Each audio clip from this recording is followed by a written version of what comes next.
Hi again. So, the nice thing about being in the sales business, solution provider, um, it can be a little bit comical.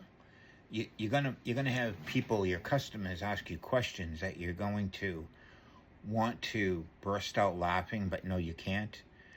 Um, Again, it's their way of saying, "Look, I don't know what the hell I'm doing, so I'm asking you.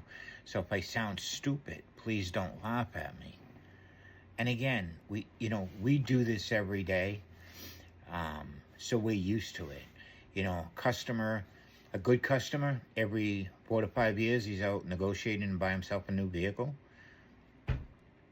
We do it every day. Sometimes if we're good at it, we can do it 4 or 5 times a day. So again, remember, when they ask you certain things that you want to laugh, they just don't know any better. They just don't know any better. Customers tell me they weren't going to buy a vehicle unless they got the absolute best deal. And how do you answer that? You got to ask them straight up, what do you perceive as the best deal? What are we comparing your best deal to? Do you already have numbers in mind that you want for your trade-in, that you want to pay for the vehicle? Help me out here. Again, the best deal is a perception thing. You could be thousands of dollars higher than the last place, but if you did the right things and the people perceive you're a good person, they're going to buy from you. Again, they'll ask you, like, how long will the car last? I don't know. I honestly don't know. I'm not a magician.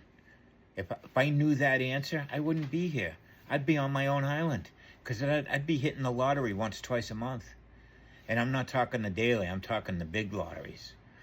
And they look at you, like, again, you're asking me a question, and I can't honestly answer it.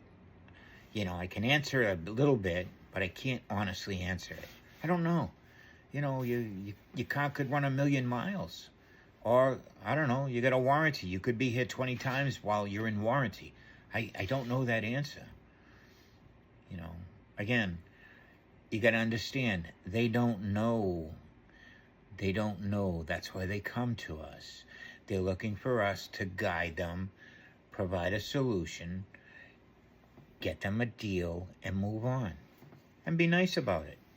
Again, what I want you to think about when you're dealing with a customer that has those type of questions, real easy. Look at the customer straight in the face and pretend it's your grandfather, your grandmother, your mother, your sister, your own child. If you do that, you'll be very successful. I'm telling you, you'll be very successful if you treat everybody with the same care and guidance that you would your own family. Have a great afternoon, team.